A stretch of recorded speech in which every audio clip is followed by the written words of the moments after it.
All right, I am live. I believe I'm live, but I do this every time because I don't do live streams often on YouTube. But I need to know. So, are you there? Live. I hear myself. I'm live, I don't want to hear but myself. I do this every time because I don't do live streams often on YouTube. But I need Well, to know. I hear myself on my little test thing, so you might be able to hear yourself. So in the chat, oh, that's good tea. That is some decent tea. So in the chat, in the chat, let me show you how to get to the chat. Okay, so I am here. I'm there actually, and I'm also here. I'm everywhere. Oh, I can't be there. That's not a good place for me to be. So you should be able to talk in the chat, but you're gonna have to sign in. So sign in with any like Google account you have. If you sign in there, then you can talk in the chat. So please sign in and tell me if you can hear me in the chat. That would be cool. Tell me if you can hear me in the chat. I'd like to see you in the chat. Chat. Tell me if you can see me in the chat, because I need to know. I need to know if you're getting me. Average watch time. I have one viewer right now. So you're the one viewer I have. Please tell me if. Hey, oh wow, perfect. Look at all these people. I see all these people now. That's awesome. Hello, Arkansas Arts Academy High School Guitar. You have an interesting name. Cool. So, this is YouTube Live. It's different. I know we're probably 9 viewers. Dang, yes. This is better than my Zoom class today for my music production class. Let's not talk about that one. So this is different. If you've never done YouTube Live, it's different than Zoom. There is latency involved. So like we all struggle with Zoom latency, right? We all, like, oh my gosh, it takes so long. I can't play synchronously with my students. That's nothing compared to YouTube latency. So right now there's like 3 latency levels. I'm on low. There's low and ultra low. So I'm going to. I can't find the Zoom link. Somebody's saying they can't find a Zoom link. It's not a Zoom link though, but that's okay because you know what? We're all gonna help each other out. I'm going to restart with. I'm not gonna restart. I'm going to respond to this person and then give them the YouTube link. It's a YouTube link. Share this out. So to share it out, I guess I'm going to live stream how to share a YouTube live link out, which is going to help this person. All right, so this is how you would share out a YouTube live link. Incognito window. All right, so here is your YouTube live. If you want to invite people to this, stop talking. All right, it's talking. Go away. All right, so this is how you share. You go to share. Oh my gosh, my guitar just fell down. You go to share, invite your friends, and then you copy this URL, the URL. One of my students calls it the URL, copy the URL, and then send the URL to whoever needs the URL. So where's my guy that needs the URL? Here is the URL. Bam, sent. Cool. So invite friends. It's gonna be cool.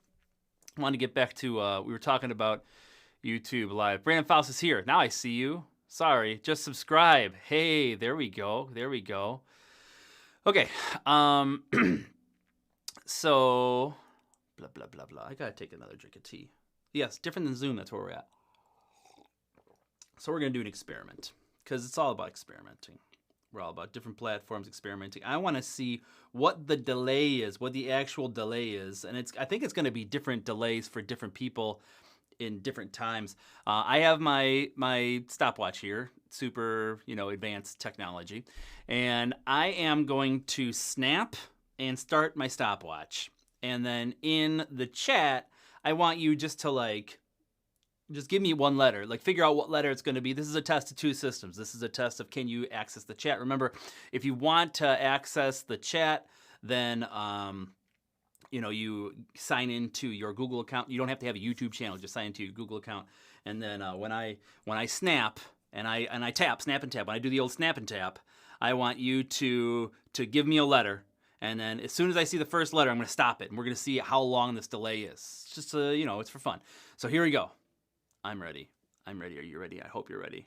Okay, we're in focus. Ready, and snap.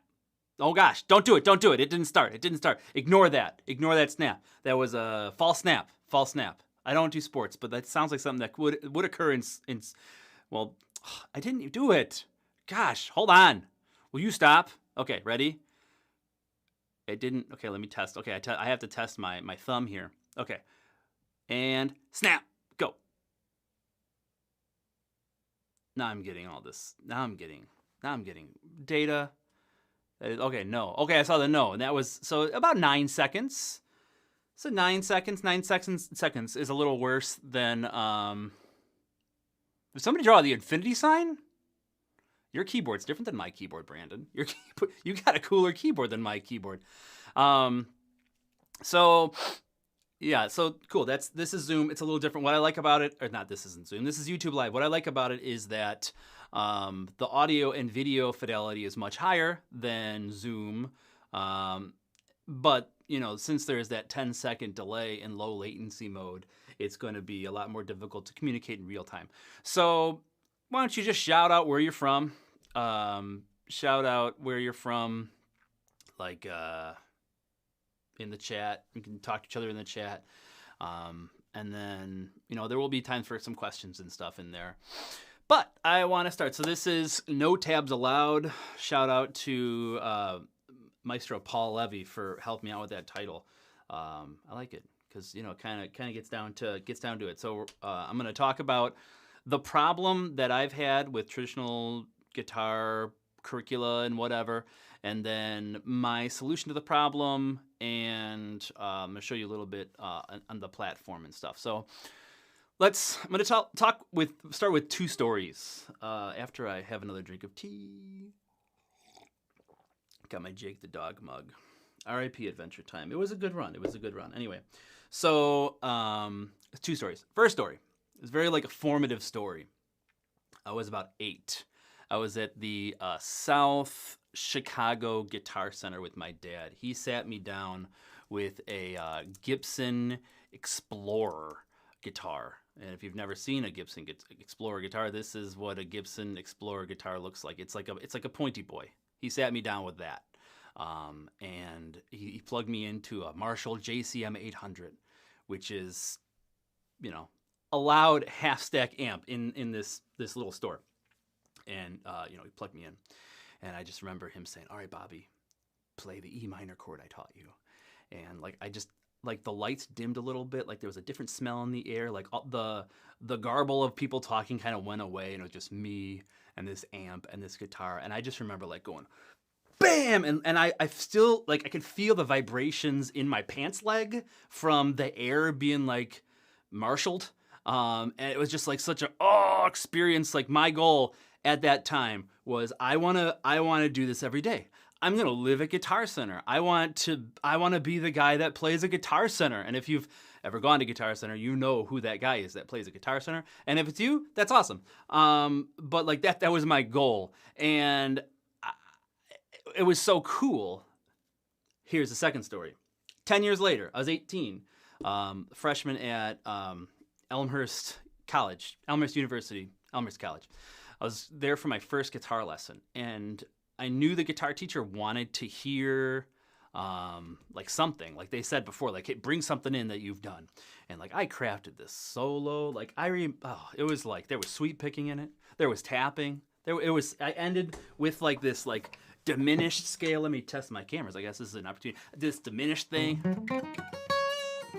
this stupid thing, and I was ready. I played it for him, and I was hoping that he would say, "All right, you got the gig, man. It's yours. You can just. Do you want to teach college? That's cool." But what he did was he stopped for a second, and then he said, "Oh, cool. I would have played that diminished arpeggio with a different fingering to make it a little more efficient." And I was like, "Okay." And then he did the worst thing in the history of things to me. He put up a lead sheet on the music stand, and he's like, "Well, let's play some music together." I looked at the notes on the page, and I was like, "Oh gosh, I don't know how to do that." And it was then, from that moment on, I went from I want to be a Guitar Center person to I need to know how to read notes. So like I started, like as soon as I started to learn how to read, that's all I wanted to do was get really good at reading. And as soon as I learned about theory, like instead of just reading the page, like seeing beyond the page, it was like transformative. Every time I learned those big things, like, all right, when you learn how to read, you're like looking in through the composer's eyes and you're like peering into like they wrote this at this period of time. These are the notes that they put down. It's like amazing. And then, you know, theory, it's like, this is how it all works. And I can use this and flip it and I could compose like this. As soon as I learned those things, each one of those was like a new door that was being opened. And it just flooded my brain with all this information, all this knowledge. It was amazing. It made me want to go back to 8-year-old little Bobby with his E minor chord, his Explorer. And he wanted to be like, little Bobby, you're going to want to do this for 10 years. But little Bobby, you should learn how to read some notes too, because that's fun. It's fun in a different way. So when I started teaching guitar, when I was a sophomore in high school. And I've been teaching guitar for like 20 years privately and in the classroom. Like my goal has always been to try to help both me's, to try to like access the fun and like the carnal like of sitting in front of that JCM 800 and like just like letting it rip. Like that's cool.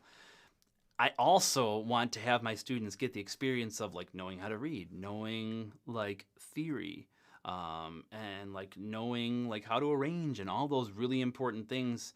So like in the normal times when we can play music together, which is coming back soon, I hope. I am a jobbing guitar player, so I get called for gigs, show up. I don't know what music we're going to play 100%. You know, you get the set list, and then you can thumb through the set list, and you might get 15 minutes to look through some tunes, be like, oh, that's like a really difficult 16th note syncopated rhythm. You can try it out in a little bit. But for most part, you have to be able to read. You have to be able to ear out things. You have to know the theory, because goodness knows the lead singer might be sick that day, and you have to read the chart down a whole step. Like, all of those skills are tied to both like here and here as a guitar player. And I just thought it was just interesting in that experience. Like, how do I take that experience and how do I make that work for my students? So I was doing that a lot with my private lessons. Then when I started teaching public school, like I got the privilege to teach guitar at Oak Lawn Community High School. And when I got in, they had a method book, which a lot of schools teach from a method book. And then when I looked at the method book, it's all about note reading, which is cool because it's like, that's going to get them here. That's going to get them there. But and then a lot of other schools use method books, and the method books are really similar to band method books because band method books are great. You know, you're teaching fundamental skills that eventually move to being able to play into an ensemble, and being able to play in an ensemble, that's where it's at. Like that's where it's at for band or for orchestra. And so I was, reading the stuff and then looking at the tunes in there, and it's a money thing, I know, but most of these method books are, they use public domain stuff. So they'll, it's like House of the Rising Sun. I think that's the hippest public domain song. House of the Rising Sun in all of them. But, you have like Aura Lee and Hot Cross Buns. And it's like, it's, I guess. But so I started teaching with that. And then anytime I wanted to teach like popular music, I found from like researching what other people were doing was they were, using chord charts, like chords with the lyrics above them to do pop music, or they'd use tab. And if you don't know what tab is, I get a look. Guitar tab. I'll look up the song, Sweet Child of Mine. If you're going to ever learn a song with guitar tab, it's going to be Sweet Child of Mine. So this is what guitar tab looks like for Sweet Child of Mine. You have, there's the frets that are the numbers, and then you have the strings there. It doesn't show there's a couple things it doesn't show.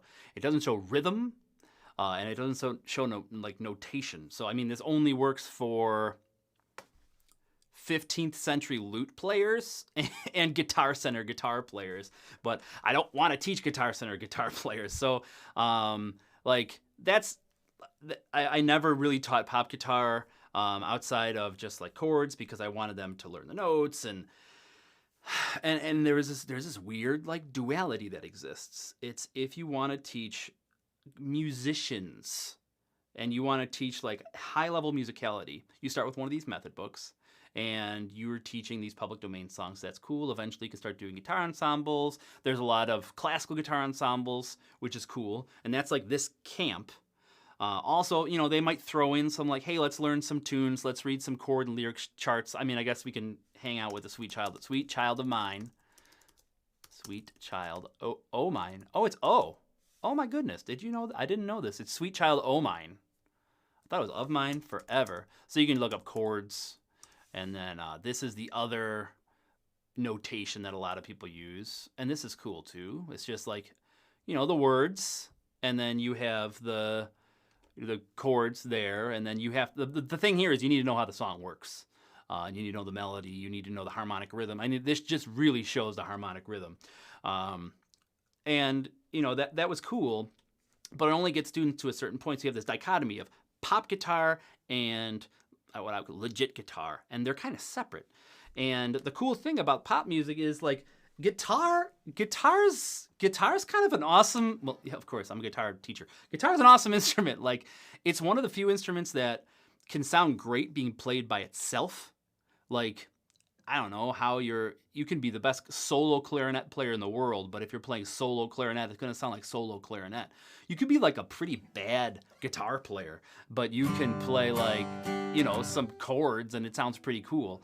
It also works in like instrument ensembles, so you can have a guitar ensemble of just like acoustic guitar players, classical guitar players, electric guitar players. It works. They can play in mixed ensembles. They can play. It's super versatile and it's super fun. And I think the entry point to guitar to be able to play with a good sound is a lot lower than with other instruments. So I mean, like, how long does it take you honking on a bassoon to sound good playing bassoon? It takes a whole heck of a long time. But like, I mean, it's not that hard to play, you know, does it go to, it goes to the 5 chord there. Sorry. It's not that hard to play like guitar and make it sound good.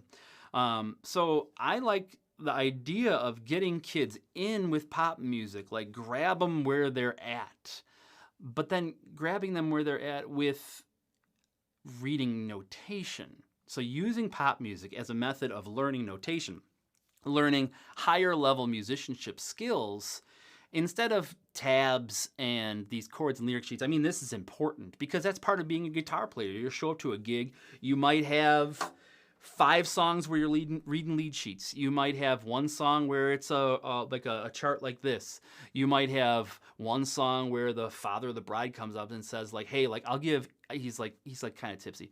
I mean, it's Cinco de Mayo. It's Cinco de Mayo. He's had a couple margaritas. He's like, you know, like, I'll give you guys each $100 if you play this tune. It's my favorite song, and I want to dance to it with my daughter. And like, maybe the drummer and the piano player have kind of played the tune before. You have to have the ears to figure out, you know, the chord progression and the theory, and then you can play it together. Like, all of those things make up the whole guitarist. Also, you need to have to arrange and stuff. Like, if you want to be a career-ready musician, you need this huge swath of skills that I think we need to teach. Our students need to know. I never want my students to be in the position that I was in that first guitar lesson, where like I was like, what? Like, first of all, reading, what are these chord symbols with triangles? You don't do shapes. It's either major or minor, man. Like, you don't want to be in that situation. I don't want my students to ever be in that situation. So, you know, I've been working through creating some methodology around this concept of using pop music to teach, you know, higher level musicianship. And it really didn't until last year, about a year ago, actually, in March, when we went into lockdown, when I was like, all right, I'm going to have to teach 3 sections of Guitar 1 next year. This thing probably isn't ending anytime soon. It's going to be all remote, and I need to have asynchronous activities for everyone. And I want 100% retention in my guitar class. That was my goal, 100% retention. I want to do it. So I use it as a double-edged sword. Not double-edged sword. 2 birds, 1 stone. 2 birds, 1 stone, not a double-edged sword. The birds were I want to codify this method I've been working on of teaching pop music, teaching reading using, like pop music. And then I also wanted to kind of blow out an asynchronous thing for my students. So I took all the ideas I've been working on, all the ideas that I've had on the Shed. So shedthemusic.com, these are the guitar resources that are on there. If you go to classes, this is what I used to use. I have a bunch of just like things on here, just like helper things, some practice sheets, a funk guitar, funk transcription workout, like a chart for first position. I just have some helper stuff in there, but there was no like projects. There were no like things to actually do. We would do music. I'd have the kids pick songs, and we'd do the songs together. We'd transcribe them together and play them together, but I didn't have anything. And I was thinking, like, I had the production course, which I know a lot of people had started to use, especially over quarantine. And I was thinking maybe I can have other people use this course too. So the trick is the same trick that all of the method book people are thinking about is like, how do we make the music engaging while, not violating any copyright law? So what I ended up doing is I've written probably like 200 4-measure pop songs in different styles, all the way from like the last one I did was this like, I'll show it. It's called it's not done. The project isn't done, but I'll show it because it's weird anyway.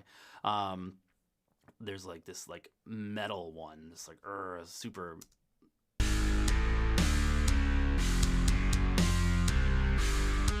I mean, it's to work on a specific thing. It's to work on like going from a flat to a natural and a sharp to a flat, and it's just working through, accidentals. But like I wrote all these little songs, and then I scaffolded the way that I normally scaffold my my curriculum, where it's all based around reading notes in first position, and it worked really, really, really well. So now I kind of want to transition into talking about the curriculum that I wrote, the method, and then I'll kind of go through how I've broken down the guitar neck and kind of where it all flows, and then I'll show examples along the way, and I'll show examples of like how Noteflight worked really well in this instance, and how there's like some really slick things that you can use for in-person, remote, hybrid. I wrote this all for remote, and then we got in person, and I was like, oh my gosh, this is insane for in person. Like, hybrid. If hybrid is remote is the test. Like, if your stuff works for remote, imagine how good it is for in person. I didn't even think about like, oh shoot, we could just like, I can just like put this metal song on the board, and like we can like rock out together and work on our sharps and flats. It's super fun. Anyway, so let me talk about the way that I break down the guitar. I'll talk about some of the downfalls of this instrument. Here's the biggest downfall. This is the biggest downfall. This is E. It's this first string. I'm playing first string. There's that E. Here's that E. Here's that E. Here's that E. Here's that E. Here's that E. Like, you can play any note in any range in a bunch of different places of the guitar. Also, the guitar has a really crazy range. And the thing is, normally, with pretty much any other instrument besides piano, the range is not tied to your ability. Like, anyone can play this F. Anyone can play this, I don't know what it is. Play that C up there. Like, anyone can play it. It's not tied to their ability. So range confusion, if you've ever taught classroom guitar, range confusion is a huge thing. So like people will see an E, like a student will see an E on the staff and be like, oh, it's an E, like they'll play the wrong octave for the note, and it's just like, oh, that's the wrong octave. Like, and for me, when a student does that, in my head, it's not like, oh, that student, they're messing up, like they don't know their octaves. In my head, it's like, I didn't teach them something in my methodology was incorrect, or I didn't do something clear enough for that student to know that that's the wrong octave. So I break down first position, and first position are all the notes where your index finger is over the first fret. So like here's first position, here's fifth, sixth, or sixth. I guess that's sixth. So here are all the notes in first position. And the way that I break down first position is into these ranges.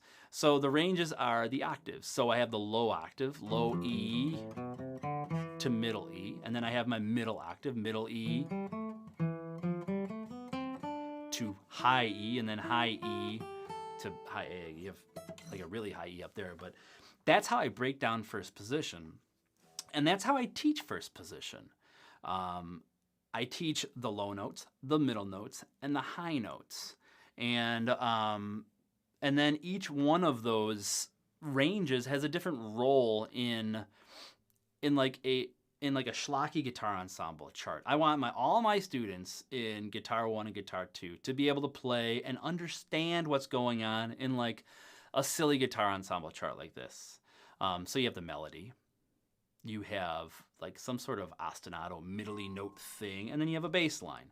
And these things are all in the ranges, like the melodies are using all high notes, the like ostinato or the harmony thing is all using middle notes, and the bass line is all using low notes. So when I teach those different ranges, I also teach the roles of the ranges. And eventually students will be able to create their own arrangements based off of just the melody and chords. They should be able to write a harmony line, a little ostinato-y thing, and a bass line. So let me show you the sequence of the curriculum here. So I start with rhythm. And I like to set up how rigorous music making is from the rip with rhythm. I know that sounds like you want to get students hooked. Yeah, you want to get students hooked, but you want to get them hooked into the feeling of progress through practice. Not just instantaneous, like, I could just put my fingers here and I could play this chord. So I do rhythm first. And I actually start with, learning these different subdivisions and stuff, but I use beat map reading for the beginning. And so beat map reading is like this, where you show the subdivision, and then you show the attack, sustains, releases, and rests underneath it. The X is an attack, the sustain is a line, and when there's nothing there in these subdivisions, that's a rest. And what this really helps do is like it sets that's me twice. It sets the tone for, like holding on a note for its full value, cutting off on the correct subdivision, thinking about subdivision first of all. Like I don't know about you, but if you teach a beginning band, like the students are so worried about like where the notes are. They're not worried about when the note ends. They're not worried about how long the note lasts. Like you need to teach that kind of extra, but if you start with this kind of notation, it gets them there quick. And then we work on like, all right, so we actually read these hieroglyphics. These are the hieroglyphics. This is my subdivision matrix. So how many subdivisions go into these different note values? Like that's a quarter note. It receives 2/8 subdivisions. And then there's a worksheet where they're going from beat map notation to standard notation. And the way that and this is because of a limitation in Noteflight, the way that I show an attack is the beginning of a parentheses. And then the way I show a release is the end of a parenthesis. So like the note started on beat 1, it held out through the end of beat 1. There was like a release here, like here, this is a rest, and then you can go from standard notation to beat map notation. All of my worksheets and everything, they're fillable PDFs. So if you like go in here, if you guys use like Chromebooks or whatever, you can type your name in here, and like you could, I got my 1 and whoops, I'm just typing on my typey keyboard. And then like 2 and so you could do that, and this really kind of bridges the gap, and it makes it easy to read standard notation, at least rhythm. And I think rhythm is the hardest thing to read in notation. If you're pretty adept at reading rhythm, you're going to be set for reading standard notation. So I get them to do that, and then we have each project has a walkthrough video. So now I'm talking a little bit about the platform, kind of sidestepping, but each project has a walkthrough video for the students. So if they were to do this asynchronously, or if you've ever been in a school where everyone learns at the exact same pace using the exact same modalities, I kind of want to know where that school is. But normally you have kids that are all over the place in their ability levels. You know, maybe you have the kid who's taking guitar 1, but they're also the all-state trumpet player, and you have a kid who, you know, can barely hold the instrument. Like, how do you hit all those? What I do is I make a walkthrough video for like the majority of the students, and then it allows me to have more time on the polls, either assigning remediation projects for the students that are struggling, or assigning enrichment projects for the students that are really getting it.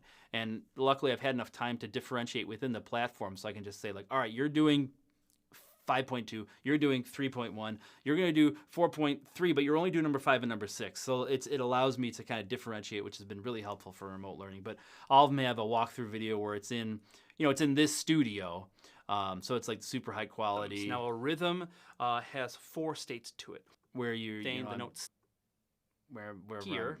Yeah, I it shows have everything so students can see it. And like this is a learn along, which kind of shows some of the play along things that I have in Noteflight. So, you know, Noteflight, it's an online notation program, cloud-based, kind of like Finale or Sibelius, but it's cloud-based. And you can sync up audio to these scores. So one of the ways that I found, which was pretty effective for teaching, is kind of combining this concept of a play-along track and making it educational. So like Dividing the beat into two equal parts creates eighth note subdivision.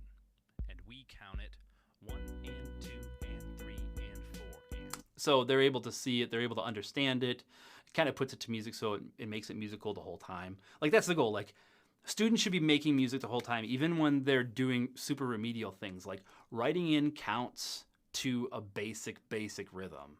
And then like, all right, can you count and clap this? Like you can assess multiple ways with Noteflight. Like if you have Noteflight Learn, you can copy these scores over to your Noteflight Learn site and assign these out as projects. Each student gets a project when you click on it. I could show how that works at the end.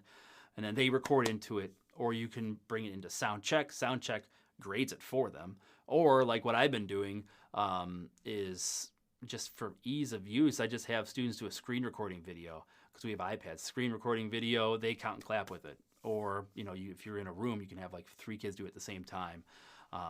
And then in here, just like right from the beginning, we have those really important skills that I was talking about for, you know, the whole guitar player, composition, transcription, ear training, all those things, like compose a 4-measure rhythm. And then how to do that, that's all in the walkthrough video. Transcribe this eighth note rhythm. You might not give this to every student, but I like to keep all my students kind of moving along at the same pace, and I like to differentiate. I like to differentiate with the depth of knowledge that they're doing. So maybe we're doing this, and maybe that all-star trumpet player, maybe they're transcribing. Maybe I don't give both lines to the student who can barely hold the guitar. You know, like that's how I differentiate. And then you can continue on throughout this thing. But this concept of like linking the music to like actual music, so students are like with the band at all times. So they're playing along with something. They can groove. But then, you know, there is Noteflight is free-ish. Like everything I'm doing right now is free. But if you wanted to bring it in, if you wanted to use self-grading, if you wanted students to record within Noteflight, that's all extra. But Noteflight just plays back in here for free. And actually you can do some editing. You just can't save it. So it depends on where you are, what your district does, but you can get away with just using this. But some of the premium features that I'll show later, you do need the paid subscription for. I mean, for me, if I saw this, my like, oh, I'm playing the Gibson Explorer with Marshall Halfstack, that's like cool, it gets it. But like my brain thing is like, well, they can just watch the cursor. So at the end of every unit, there are exams that just have metronome markings. You know, you have to be able to play this at 76. I mean, you can differentiate with the different tempi that you give out, but it's like you can't use a cursor because that's something they can fall back on. And I'm sure if you've, you know, get kids like those like waterfall piano tutorials, because it's easy to play because it's like tab. So this kind of helps with that. And then after rhythm, I want them to have a very positive experience playing guitar right from the beginning. I want them to be able to have a positive musical experience playing the guitar from the beginning. So that means I do not have them start learning single note, because single note learning is hard. Single note learning doesn't sound good right away. Like, the best you're gonna get at the first week of single note learning is like maybe like,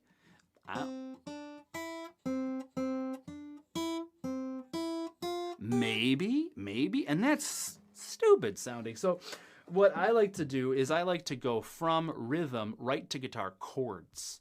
So I teach them chords, and I teach from reading multiple different formats. So like reading those chords and lyric sheets, like that Sweet Child of Mine where you see the words and you see the chords above it, and then reading lead sheets, like actual lead sheets.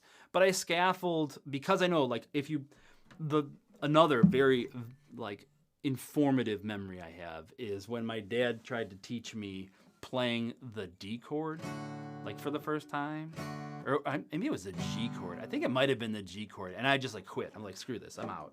This is too hard. I'm gonna go play Duck Hunt or something. So like I scaffold these chords. So I start with like how to read a chord chart. There's a video on how to read a chord chart, and all these videos have like animations and stuff. And then there's a worksheet, and then like there's another video. There's some technique stuff. Here's my fretting hand technique, GIF. Put your thumb on the back of the neck, curl your fingers, all that stuff. This song. So I wrote this song about. I'll just play the song. Let's start by putting your thumb right on the back of the If you look at the chords, this is the easiest song to play in the history of songs. Like, you're just taking your fingers and you're moving them down, and then you're changing strings. But it allows you to work on good technique. And then we get crazy. You ready? We get to this D7, but you scaffold it up. You have enough time to think from E minor to A minor, and then you add one finger at D7, and then you slide a finger up, you're at the G. But what you're doing is you're also thinking about the words in the song, which are about thinking about playing music, like proactively. So this is like their first like playing assignment. And I say like, hey, if you're trying out for a gig and you can play at whatever ability, and then like there's another person that can play at the same ability but they can sing, then like that person's going to get the gig. So I always recommend like, all right, yeah, maybe you're not a singer, who cares? No one in here is going to be a great singer. Maybe someone one day, but like let's like celebrate our successes and celebrate our successes. Let's celebrate sucking together. Let's all sing horribly. Let's sing the song together and sound the worst possible. And then they'll like it, But I like encourage them to at least say along with the words, and then eventually sing along with the words. So I do these like little 3-note chords first, and then I teach them how to read these kind of things. And then like here's a how to read chord and lyrics chart. So you see that all you see is a harmonic rhythm, but it's related just to the notes. And then here is a chart of chords that only use those 3 notes. And then I want to democratize the classroom as much as possible. I want to give them choice. So what I did was I curated easy songs in the key of G and the key of C, so they can pick one of these. And like, let's say they want to do Stay by Rihanna. It brings them to this website. This website actually pays royalties to the artists, so it's kind of like Spotify. They pay royalties to the artist through some of the ad revenue, which I think is cool. So that's the only website I'll use for this kind of thing. But then they can see like, all right, there are the chords, and the charts that these link to don't have like, all right, capo on the 3rd fret, or this song is actually in drop D. Like, there's none of that. So it's curated. So students are then playing along with the songs that they like, and they're using these 3-note chords. And then eventually, like, this is like, I want them to know diatonic chords. Like, I want them to know how to, like, write out the Roman numerals for your chords. And there's like walkthrough videos on how to do that. Your little cheat sheet. I want them to know, where's my cheat sheet at? All right. there should be a cheat sheet. There will be a cheat sheet. I'm concerned about the cheat sheet. I got the cheat sheet. So like I want them to know these chords so that I say like, all right, what's the 4 chord? Let's play this chord progression 4, 6, 5, 1 in the key of G, and then they can play it. That helps with composition. That helps with transcription. That helps just like playing music together. And then I show them how to do like how to read a lead sheet. So here are lead sheets in Noteflight. It just shows the harmonic rhythm again, but now instead of the harmonic rhythm being tied to the lyrics, the harmonic rhythm is tied to the staff. And then, you know, I'm always putting the Roman numerals above write your own chord progression using just these. Remember to start or end on a stable chord. I have a walkthrough video on how to do that. Listen to the chord progression and try to figure out the Roman numerals of the chord progression. So here they're playing just the harmonic rhythm. I also say like you could play whatever rhythm you want. But what I want them to do is I want them to, we'll start with a start off measure here. I want them to be able to do this like.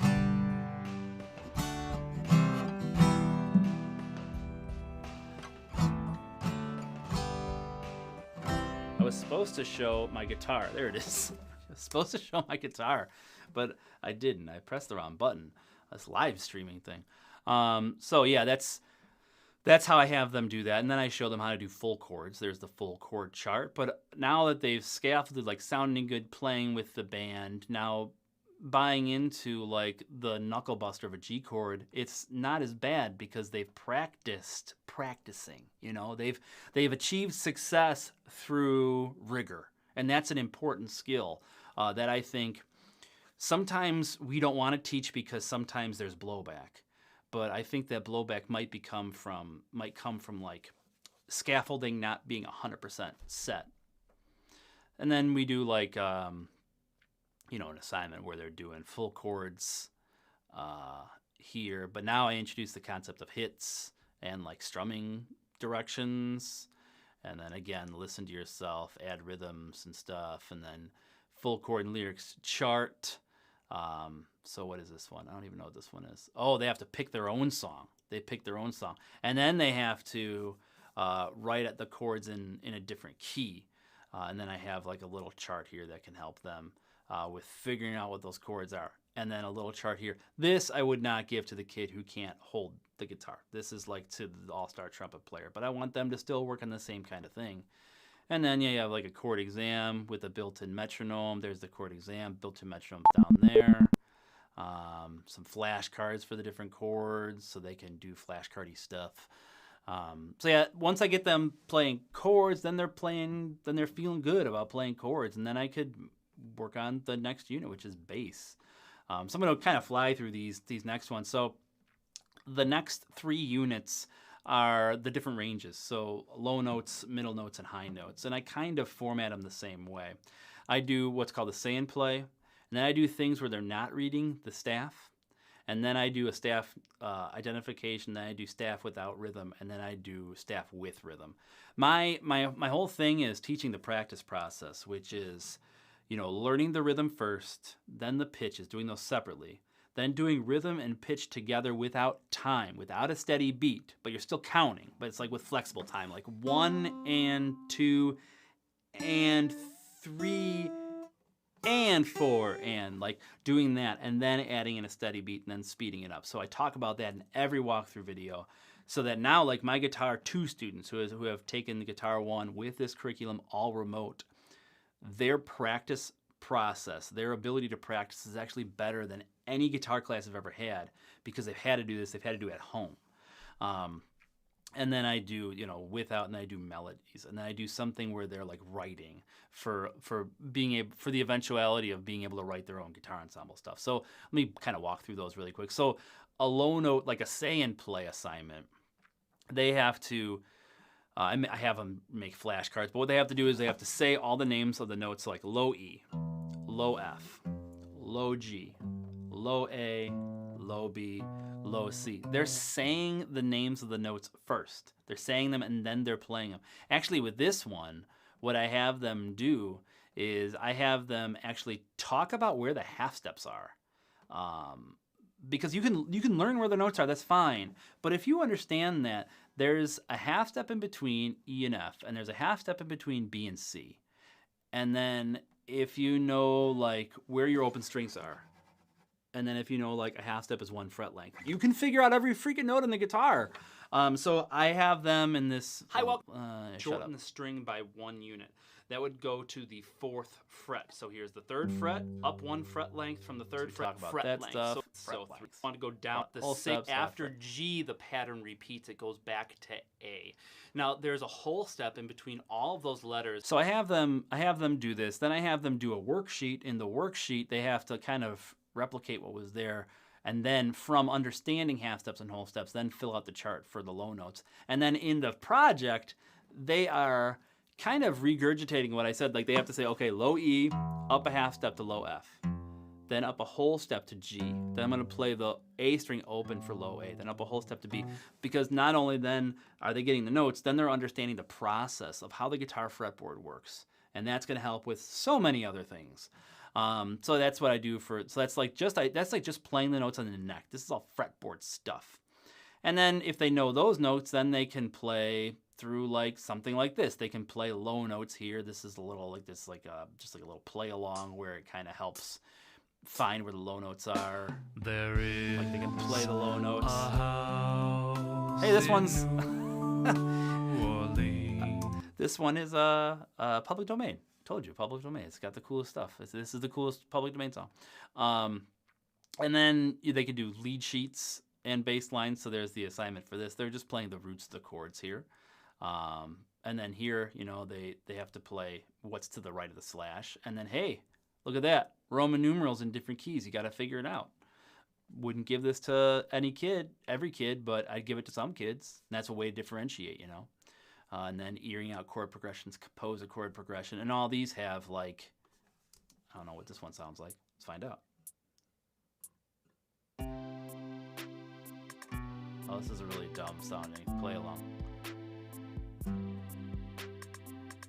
Well, you gotta hit all the different genres, including really bad, whatever that is. And then I do like a staff, like where the notes are on the staff, and I have like a trick that I use for showing where the low notes are. And then there's an assignment. This is musictheory.net, built right into the platform. So they have they have to get 50 questions in 5 minutes of like finding where these notes are, and then they take a screenshot or whatever. And then I do the notes without rhythm. So here they have to say it on the parenthesis, and they have to play it where the parenthesis isn't. Again, they're putting their brain in front of their fingers. And then then they get a little more adventurous with the leaps and stuff. And then eventually you get here where they have to say it and play at the same time. It starts off slow at 30 beats per minute. And then it gets faster, and then it's like 80. And the kids are like, oh my gosh, this is hard to do. But in person, what I found in person, they like to challenge each other. They're like, oh man, I could do number 10. Oh, I'm going to do number 11. It's really, I don't know, I have a whole class of Hulk Hogan's, but my whole class are Hulk Hogan's, I guess. And then we get to low note melodies, where they're putting those things together. They're applying the practice process again, like pitch first, then rhythm, pitch and rhythm together, then pitch and rhythm with time. And all these have, cool backtracking. Hopefully cooler than the last one. Is this one cool?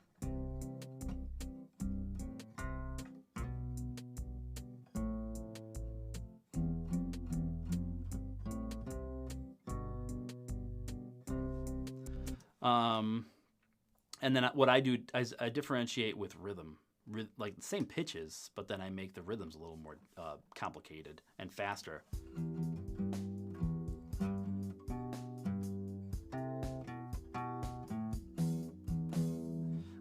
So all those have the fun backing tracks, and here's like compose your own melodies in these notes. There's chords in the background.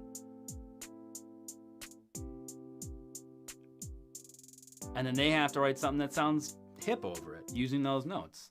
And in the walkthroughs, I give like some tips on rhythms to use and stuff. And then at the end of all these units, it's like applying this to some sort of composition thing. Like, all right, bassline writing.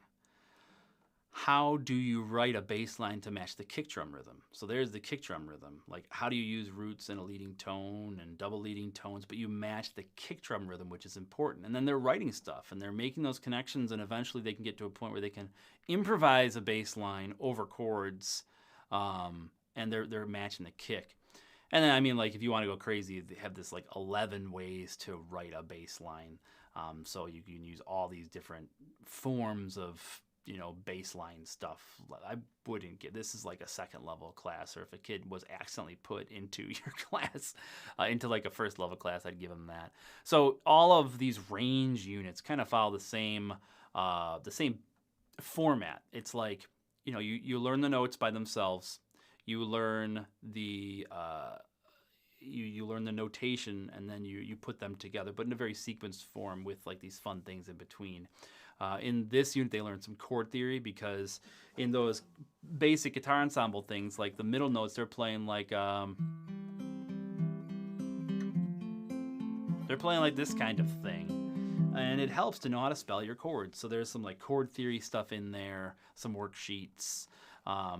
The first thing that they do after they like identify their middle notes, just by like saying like, all right, this is, you know, middle E, middle F, middle G. The next thing I have them do is to do octave jumps, because they know they're low notes. So then they can play octave jumps. They can go like, you know, low E, low F, middle F. But they can do that in a like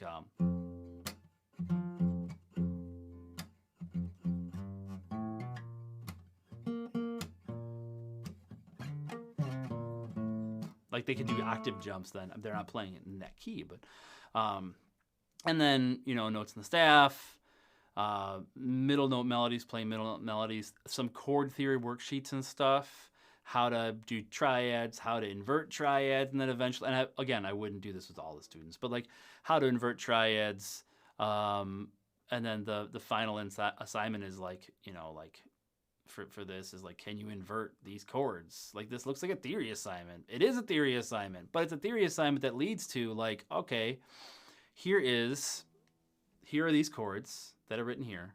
Can you write a chordal part in notation that sounds cool over this?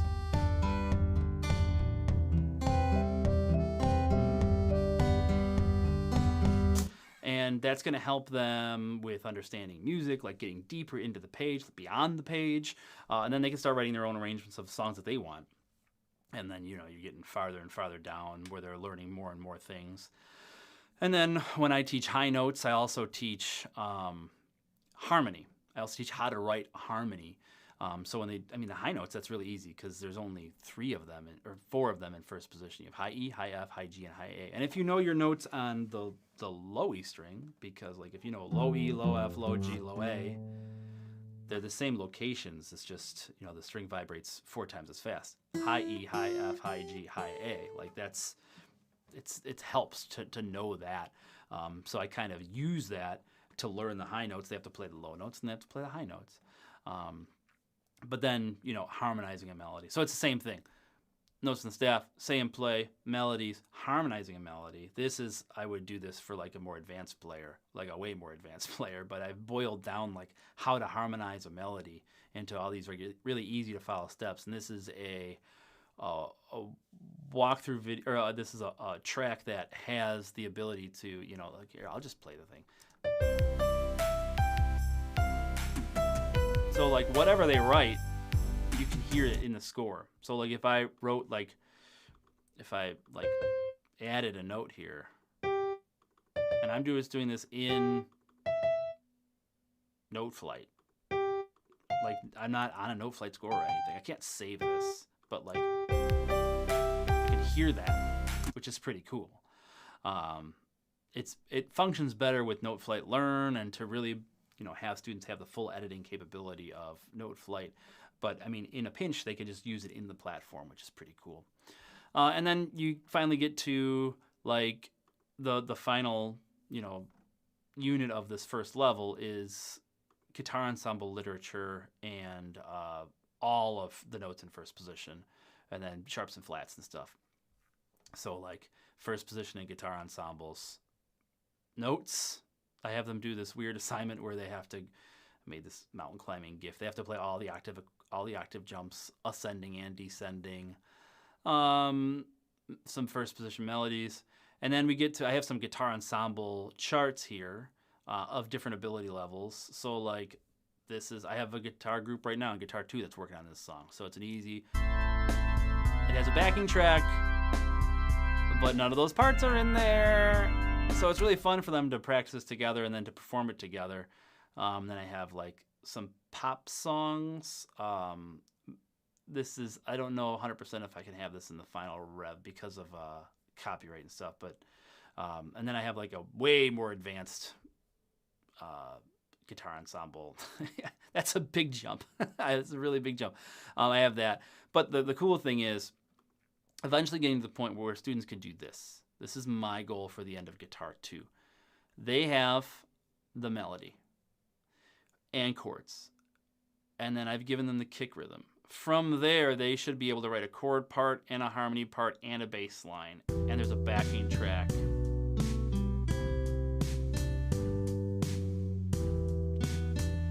I mean, this is like kids are working together in groups to do this, and then maybe they you know, it's all project based, which is really cool. So that's the first level of the course. Now I wanted to show like some other things that are inside of the platform that I was able to work in, which are kind of slick. And then I wanted to show some advanced functionality within Noteflight. So I have some ear training here. I have some pop. I'll just do some of the pop music transcription and this triad thing. But let's look at the guitar resources first. So I do have some technique builder thing. Like there's this like hand stretching exercise where I made this music man. Hi, welcome to the Wait, and then here, and you're just gonna give it a twist. We're gonna count to 10. 1, 2, 3. So I have all these hand stretches. Sometimes Actively I suppress them from. calm the class down with that. And then I have some technique things for like electric guitar stuff, like classical rest stroke guitar workout.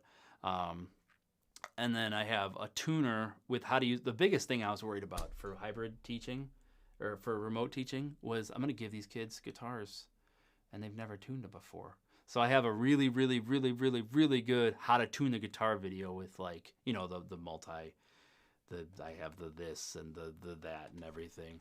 And then I have a tuner built into the platform that works. And it works on iOS, it works on Chromebook and everything. Just ignore that error that I'll get rid of, hopefully. So yeah, that's some other stuff. Eventually, I want to add a second level of the course where there's fifth position reading, more soloing, and what I think is, not more soloing. And what I think is cool is this idea of teaching the different chordal styles. So we have what I call cowboy chords, which are like kumbaya. These are cowboy chords. You know, you're sitting. It said I was in tune. Thank you, tuner. Thank you. Appreciate you. So you can play those cowboy chords, which are important to play. But like if you're in a band and one person's playing cowboy chords, you better not be playing cowboy chords too. Maybe you're playing power chords in a different rhythm to like vary the harmonic texture. Maybe you're playing like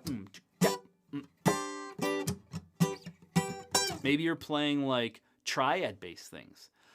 Maybe you're playing like drop 2 voicings. Maybe you're playing Freddie Green chords. So each one of those is going to have its own unit. So I have, like, I'll just show you a quick preview, and this is for like the second level of the course that I'm working on. So these are triads. Got like my Illuminati thing. So this is like how to study triads. This is only on the top 3 strings, but like, you know, playing the C scale on the E string, playing your circle of fourths on the E string, then playing your first inversion triad qualities through the circle of fourths, then playing a chord scale, and then applying it to a tune. So like here's Smooth Criminal. So all these have parallel motion, right? So if you can play your triads, and then if you know your triads with like first inversion triads, they're all on this string, right? And then applying it to this, and I've sunk the audio to it. So they can play with like real tunes. So I'm doing that the same thing, root on the B string. The cool song to play with is Strasbourg Saint Denis by Bora Hargrove, and this is introducing the whole concept of they don't need to know how to do triad superimpositions. Like, okay, I'm gonna build a major chord on the third of a minor seventh. They don't need to know that because that's craziness. I wrote it there, but if they want to know that, they can. And I have like, you know, a little chart on how to do tried superpositions and stuff. But so I'm going to have that for power chords, for bar chords, and for everything. So now let me show you a quick cool thing about Noteflight. So let's say you wanted to, and I'll go from 0. I'll go from you're on the curriculum portal. So like let's say you're a director and you want your kids to be assessed on some middle note assignment. Maybe it's this like middle note melody one. All right, so I'm clicking it here. Here are my middle note melodies. I like this one. I forgot. I like it. Some of these I'm like, oh, I really like these. So if you click on link to Noteflight score, it's going to open it up in Noteflight. Now, if you are logged in with your school account, it's going to every school account gets a premium account. It's going to open up first in your premium account. And then what you're going to do is you're going to save a copy of it. So now it's going to make a copy. Yes, I'm going to leave the site. It's a copy of middle note melodies. Now you can actually edit it. You couldn't edit it before because it was mine. Don't take my score. So now I can go into my, don't judge me on how messy my Noteflight is. Okay, here it is. Don't look that much. Click it, copy to site. I'm going to copy it to my school site. Everyone's judging me. I know. Send me happy things in the chat so that I know you're not judging me. All right, so here's copy of middle note melodies. Now I could share this out to my students as a, so I could share it. Yes, allow members to review, blah, blah, blah. I can create an activity template so that when they open it, like each student, when they edit it, it creates their own version. I could have it copy. Thank you, Dustin. Thank you. You don't care about my my messy. Okay, thanks. But here's the cool thing. If you have sound check, and I think sound check it's extra. I think it's $3 extra per student. Worth it. Let me show you why it's worth it. Create sound check score. All right. And it takes a second. It's converting to sound check. Percent 2024. You're funny. I'll drink more tea. Or I'll drink more tea and I'll read the good things that people are saying about me. And then I'll lift up my pinky while it's making the score. This one, okay, it's done. This is cool. This is really cool. All right, so now it's in here. And I can play it. That was strange. They just changed some things here. So let me go to tracks. Not going to follow me. Not the demo audio I want. There we go. Okay, metronome. Thank you. So what you can do is I want to... Why is this being weird? Oh, man. Now I feel like a dope. Demo audio, metronome, show cursor, general. Is there a button that says make it work? Because that's the one that I want. Oh, I think I might need to make a setting. Share? Do I have to share it? I don't know. Share it. Sure, I'm going to share the thing. Well, when it works, I'm going to talk about it working while it's working. Yes, because I'm doing a webinar. That's why it's not working. Dang you. Turd burger. Okay, hold on. So what happens is when it works, because it works. Like I had a kid on this the other day playing a bass thing, and it was like, oh my gosh, it's so cool, it works. When they go to record, which it grades you automatically, which is insane. Like it shows you how good of their rhythm performance they do. It shows you their pitch accuracy, and then it gives them the grade. It tells them where mistakes are. Really want this to work. So I'm doing the thing. Your students probably do it. You might have done it too. I'm doing this thing where I just back out and I click the exact same thing, and I hope that changes, which is not good practice. Not good practice. So yeah, that's the course. I'm gonna try to talk while I'm trying to fix this. While I wanted to keep this till like kind of an hour. So that's my method. It's all in that platform. Students get their own accounts. They can kind of track their progress. They can use it asynchronously, synchronously, in person, remote, hybrid, whatever. The best things for me is that now that I have what's happened at my school, instead of number 10's unlimited difficulty, medium, create. Okay. Instead of guitarists having the stigma of like, how do you make a guitar player play quiet, or you put music in front of them, instead of having that stigma, now the guitar players are the ones that can like out read sometimes, or definitely out theory most of the time some of the other kids. It's just like, maybe it's because I am logged in as the teacher, but that doesn't make any sense. I should still be able to do the dang thing. I'm going to figure this out. I'm going to figure it out. Parts. Choose part. Guitar. Oh, was this it?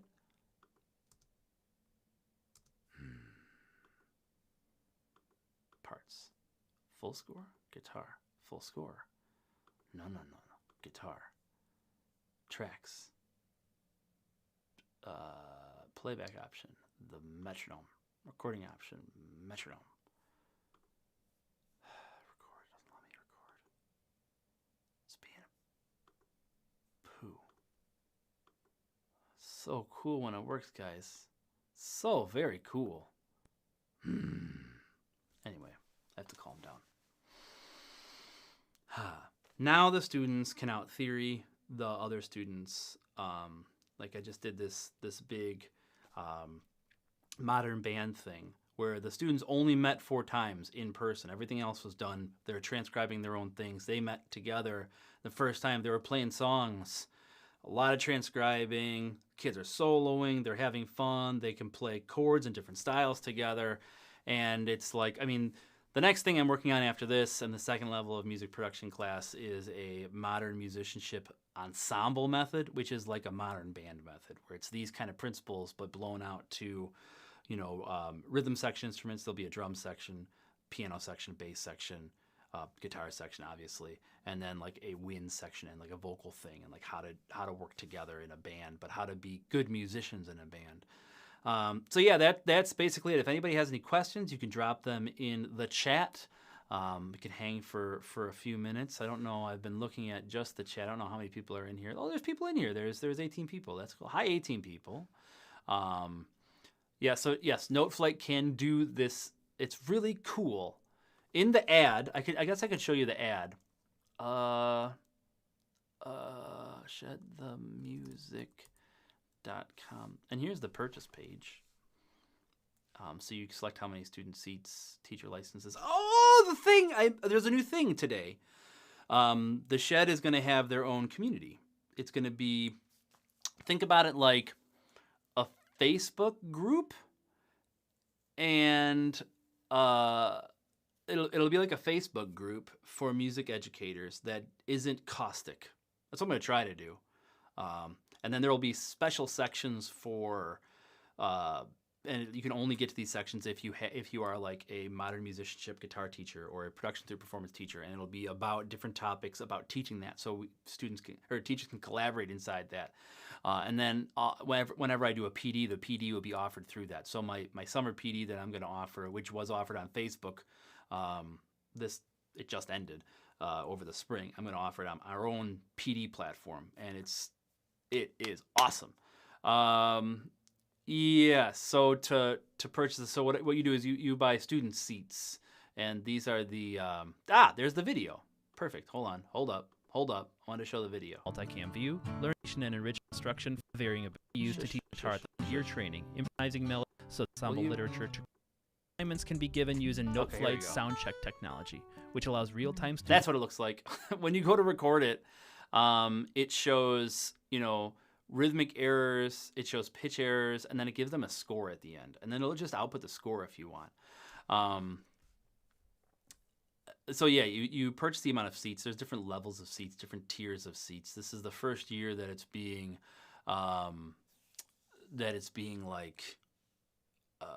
available, so it's lower priced because I don't have all the teacher resources done. I don't have there is a teacher resource section, but I don't have all the lesson plans done. Those won't be all done, so it's considerably cheaper than my other course.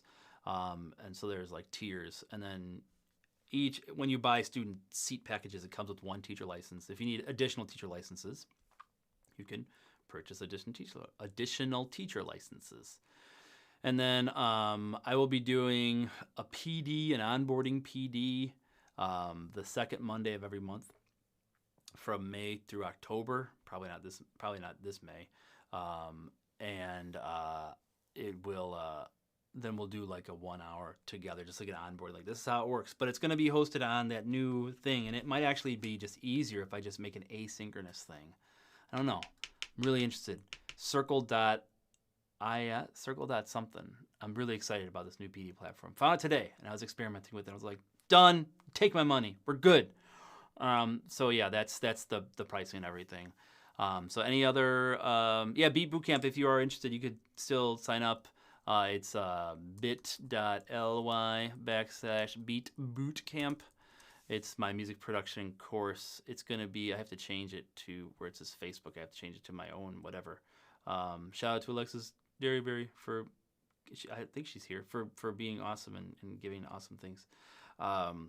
So yeah, you can sign up for that. It's free. I'm doing a bunch of giveaways. I have my box of things I still have to ship. I'm sorry if you're in the room and I was supposed to ship something to you because I'm doing it this Friday.